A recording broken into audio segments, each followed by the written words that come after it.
Welcome to Forum 360 on Fusion, your PBS channel. Thank you for joining us for our global outlook with a local view. This is Leslie Ungar, your host today. Some children follow their parents into the family business. Usually, when we think of the family business, we think of following a parent into their profession, perhaps becoming a doctor or an attorney, a teacher, or a parent or parents that have a brick and mortar business. We don't often think of politics as the family business. For our guest today, that's exactly what she grew up in. Her father, Senator Vernon Sykes, is one of the longest serving members of the Ohio State Legislature, and her mother, Barbara Sykes, served 3 terms in the Ohio House from 2001 to 2006. At just 33 years old, Emilia Sykes is already serving her 3rd term in Columbus. She was selected by the Democratic caucus as the minority leader. She has been more than forthright in talking about some of the cons as well as the pros of being a young woman in what often appears to still be an older man's club. I don't know about you, but I take my hat off to anyone on either side of the aisle who enters any political arena, from school board to state position to a national position. It takes a lot of work, and we thank you. Please meet Emilia Sykes, currently serving as the minority leader in the Ohio House of Representatives, representing the 34th District. Welcome. Thank you. Thank you for having me, Leslie. Thank you for coming. Let's start with your personal story. Sure. Did you always know that you would get into politics, which apparently is your family business? Well, to answer your question quickly, no. I never thought that I would get into politics. And our family business, I see it more as public service. We are, my parents both served on Akron City Council, as well as both of my parents served in the Ohio House, and now my dad is in the Senate, as you said earlier. But my sister, who is a public school teacher, and I, before I got here, worked for our county government. We've worked in public service basically all of our lives. And that's what our parents instilled in both of us, to make sure that when we had the opportunity to give back to our communities, that we did. And so we both have. And if you would have said to me 10 years ago, you are going to be the state representative, I would have told you absolutely not. My plan was always to be the principal dancer for the Alvin Ailey American Dance Theater. And that's what I wanted to do. But unfortunately, life had some different, or maybe fortunately I should say, had a different plan for me. And I went into the public service business, and eventually I got a master's degree and a law degree, and wanted to work in public health. And so that's what I'm doing now, but doing it as a legislator. So it's been a wild ride, but a good ride, but definitely did not think I would be here. Now, I'm interested, I grew up in a family business, but it was a brick and mortar business. And our discussions, about around the dinner table were always in some way about the family business. And, sometimes kids never want to go near what they grow up in, and sometimes, they're attracted to it. What were conversations at your dinner table like? They were probably not much different than anyone else. We talked about the days that we had, how school was going, the weekend plans.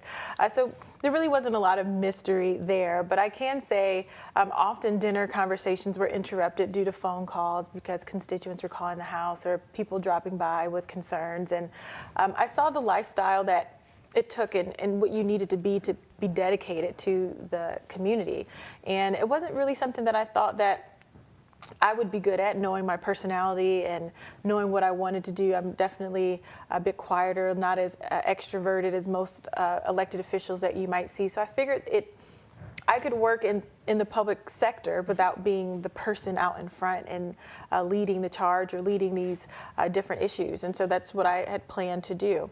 And so I was very comfortable in that until it became very obvious that there was going to be a seat open for state representative.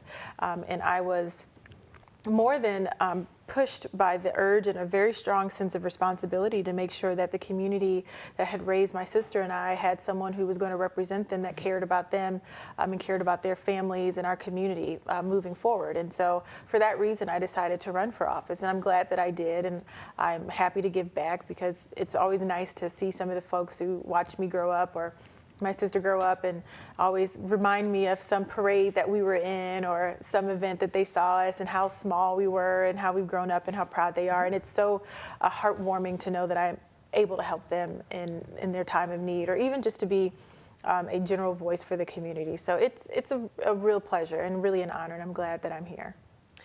Now, from my experience as a communication coach, and I get to work with people in different professions, I have this theory that every young person between the ages of 18 and 28 should go to law school.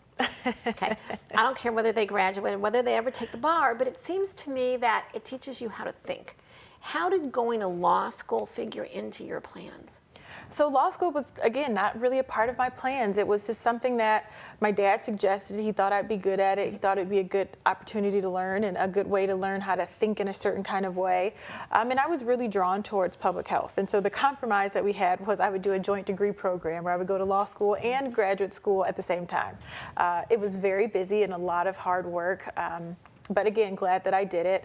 Law school does provide a lot of opportunities and a way to look at the world a little bit differently.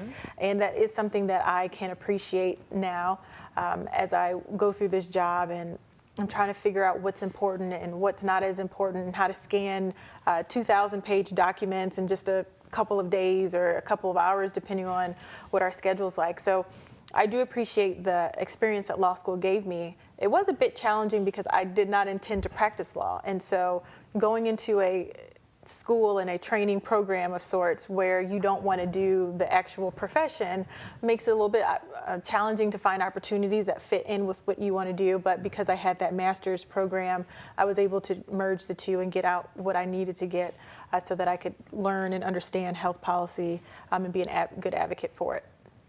You know, I think that whether someone's really a doctor or a lawyer or a teacher's a little bit different because we were all students, so we saw what we think a teacher does, but we don't really see what so many professions really do on a daily basis.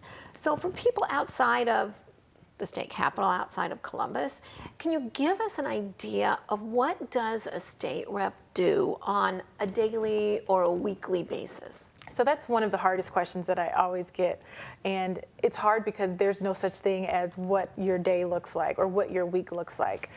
So a week could look like committee meetings and perhaps session. And committee meetings is where we get the real policy work done. And we have people come in and testify for or against certain bills.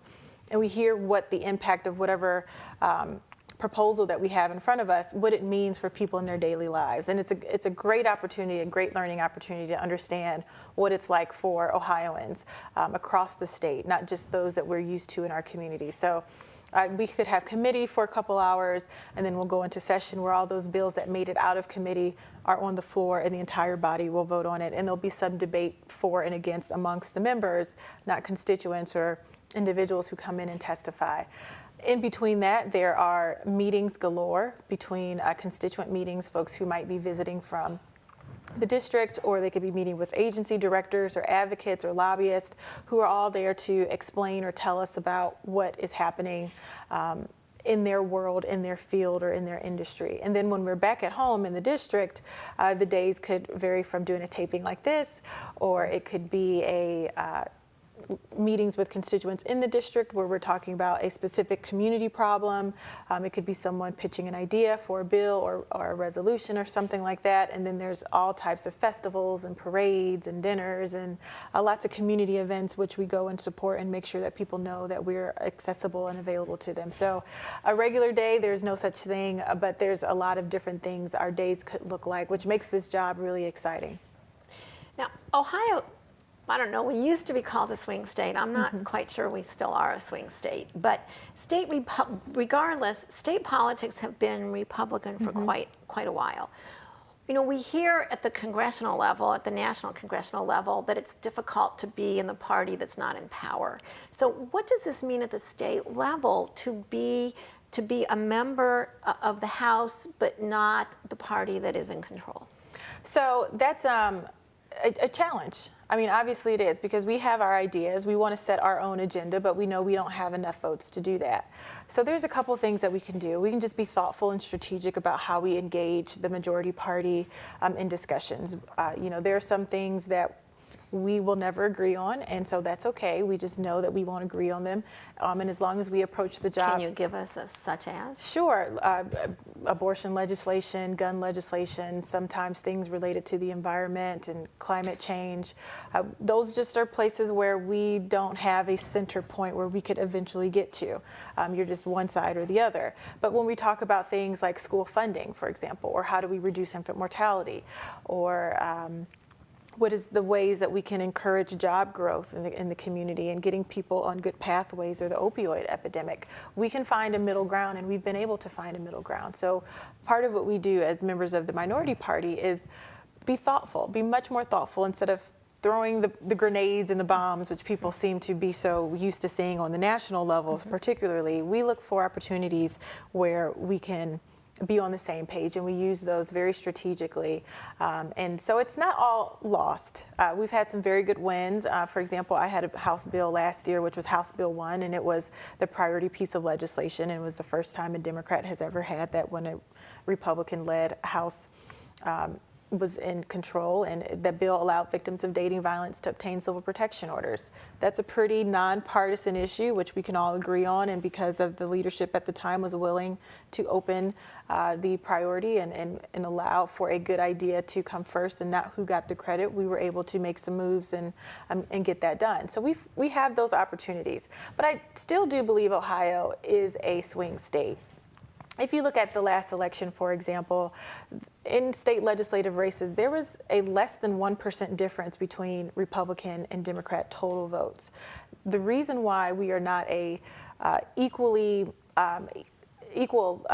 legislature is because of gerrymandering. The districts have been drawn to favor one political party over the other. So even though the vote totals come out equally, basically, because the districts have been drawn to favor one side, that is what our General Assembly looks like. And so I still would venture to say that we are very much a swing state, and you'll see Ohio continue to be in play because we do have a lot of different people, a lot of diverse voices. And then there's a little hometown nostalgia about Ohio that is also very much the story of America that people are interested in and need to be able to communicate to and with. Now, what would you say are the top 3 issues of the state, and are those the same top 3 issues of your district? So the state has a lot of issues, and the district has a lot of issues too. But primarily we're mostly concerned with making sure that we have an opportunity for folks to work in meaningful jobs and be paid well, or start their own businesses. So we want to make sure that there is an opportunity for people to make money so they can provide for themselves and their family. Some of the ways that we can do that is making sure that we have a good education system, and that's primary and secondary, that's early education, that's trade schools and higher education. And so that would be the second issue that we have to figure out. We have to get people some jobs, and then we have to train them for those jobs. The third thing that is important is also making sure that people are healthy. We talk about healthcare in a lot of different ways, and a lot of folks think healthcare is going to the doctor, or whether you can go to the doctor, and it is. But when we talk about healthcare, we have to start looking at it in a much broader and more expansive way. Because if you're not healthy, you're probably not going to school and getting the training that you can do to get to work. And so that's a very basic need that we need to fill out.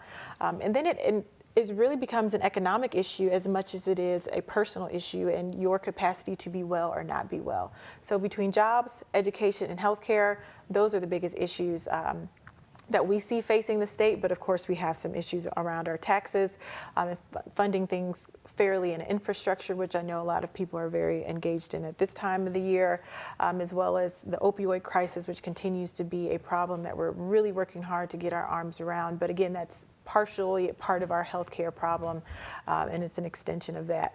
Locally and in the district, they pretty much remain the same, and you'll find that when you talk to legislators across the state, those tend to be the three pillars. And so if folks hear jobs, education, and healthcare over and over and over, that's just because those are the things that are just so challenging. But of course, taxes and construction and sewer rates can all be an issue, but some of those things aren't necessarily state legislator level issues. They are local issues, county or city. And then some of these other things become federal issues when we're talking about immigration and security in our military and things of that sort. Today we are talking to one of the younger members of the Ohio House of Representatives, Emilia Sykes from the 34th, Akron, Ohio, and serving her third term.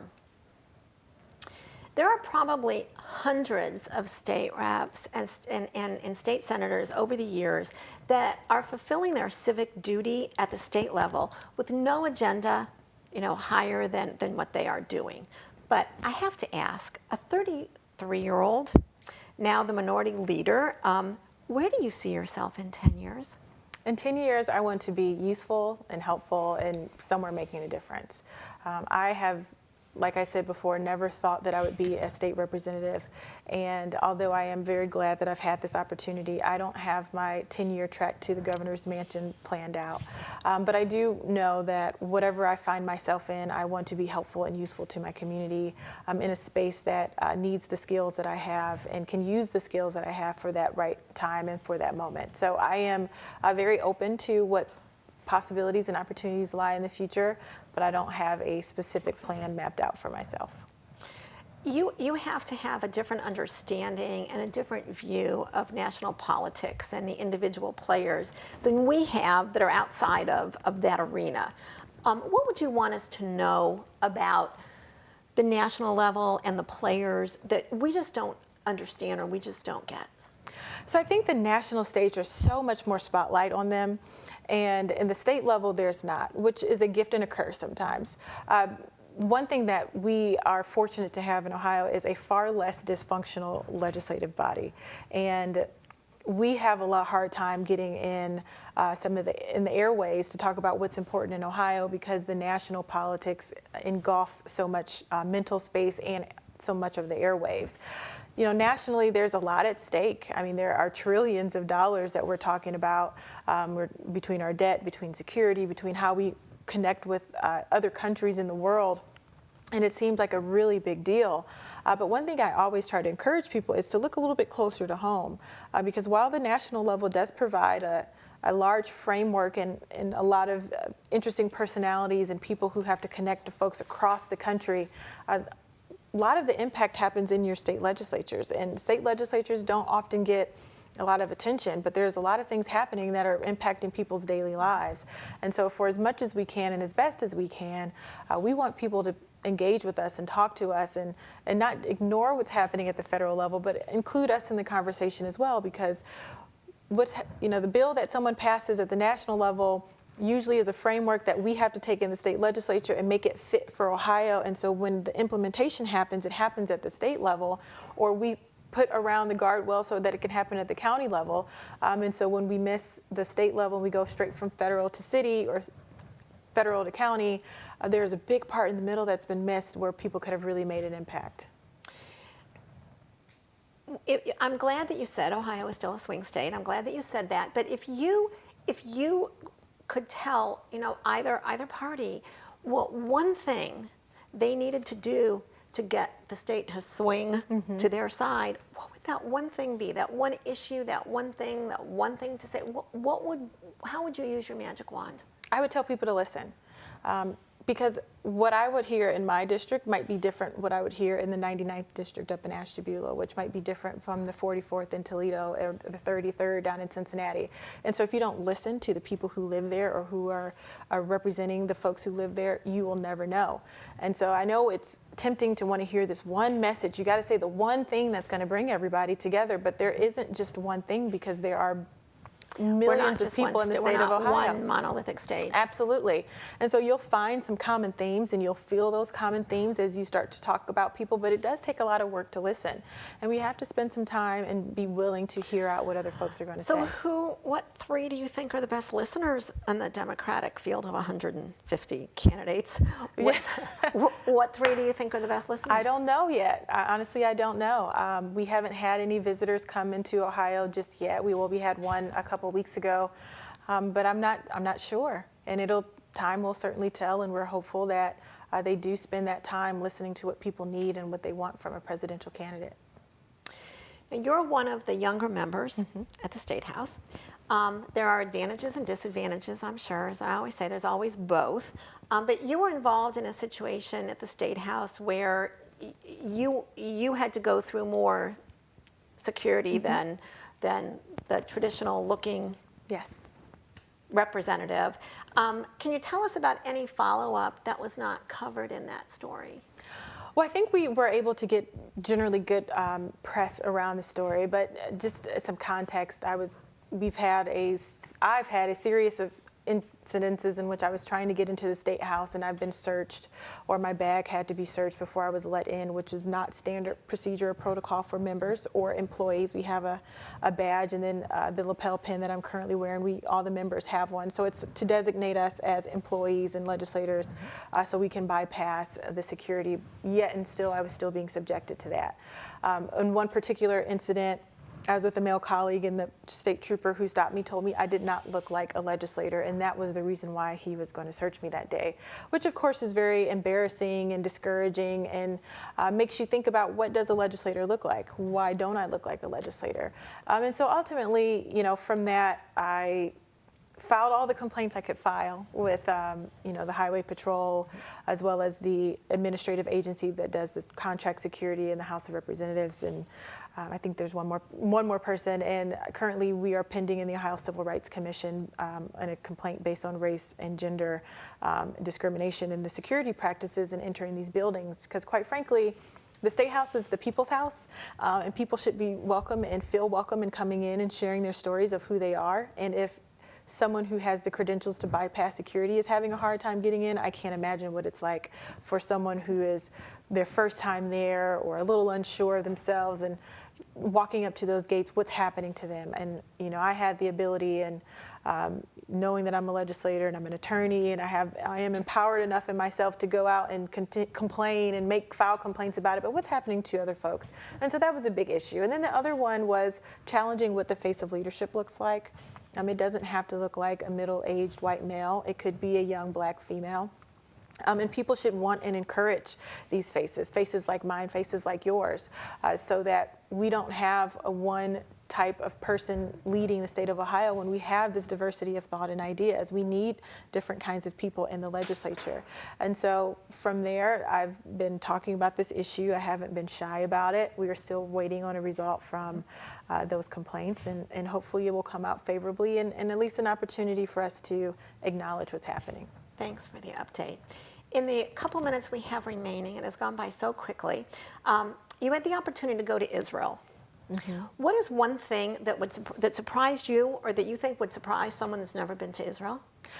How safe it felt. Mm-hmm. I think that was one of the concerns at least my family had when I was going. Every and they family were saying, has, yes. What are you going to do, and how are you going to be safe, and how are you going to secure yourself? And there was not a single time when I was there when I thought that my life was in danger at any point of any type of negative harm. And so it's almost sad to say that was the one thing that surprised me, and I hope that we can get beyond that, and people see Israel for the beautiful country that it is, and so much of it that it has to offer, especially in the world of technology and innovation, which is what we were there for, was a mission trip, a business mission trip. And so I learned a lot, and I was really grateful for the opportunity to go and look forward to going back. I have to ask you your favorite food while you were there? Oh my goodness. I can't pick just one. There were so many. Tells you a lot about the food, definitely. Right? I was well fed in Israel. That's good. So I have to ask, growing up in Akron, are you a Skyway or Swenson's girl? I am a mustard seed girl. You're a oh, wow. I didn't see that one coming. Yeah, definitely. I'm a healthy girl. I try to be. I'm working on it more and more. whether you're in Ohio and it's to people that are in different places in Ohio, or whether you're talking to people from outside of Ohio, what is one of the best things in a sentence? What is one of the best things about Northeast Ohio? It is just a beautiful place to be. We have wonderful people. We have a lot of opportunities to enjoy yourselves, to set your roots down here and have a good life. And so I think it's similar to your question you asked me about Israel. What would you be surprised about? And sort of everything. It is much more than meets the eye. And all you have to do is show up, spend a little time, get you a local tour guide, and you'll fall in love with it just like all of us have. Are you volunteering to be anyone's local tour guide? Absolutely. I'd be happy to. Okay. What would surprise us, and my last question for you, if you can answer in a sentence, what would surprise us about the average state lawmaker, if there isn't any such thing as an average state lawmaker, a person who commits to being in the House? In a sentence, what would surprise us about your cohorts? That we're all there to work for our constituents, and we really do want to do a good job. The way we do it is a little bit different, but we all care about our communities and our constituents. Thank you for that. Teddy Roosevelt was the 26th president and the youngest to ever be president of the United States. The following is a brief edit from one of his most famous quotes. The credit belongs to the man or woman, I add, who is actually in the arena, whose face is marred by dust and sweat and blood, who strives valiantly. Our guest today, Emilia Sykes, is one of those warriors. She is in the arena, unlike many of us who just comment on the arena. She strives valiantly in her third term in the Ohio House of Representatives, probably marred by dust and sweat, figuratively if not literally, at times. For those of us who pay attention to politics, it is encouraging to see someone like Emilia in the arena. Wherever her career takes her, she'll always be a Buckeye, and she'll always have been the girl from Akron. Thank you to our guest and for joining us on Forum 360. I'm Leslie Ungar with your Global Outlook with a Local View. Forum 360 is brought to you by John S. and James L. Knight Foundation, the Akron Community Foundation, Hudson Community Television, the Rubber City Radio Group, Shaw Jewish Community Center of Akron, Blue Green, Electric Impulse Communications, and Forum 360 supporters.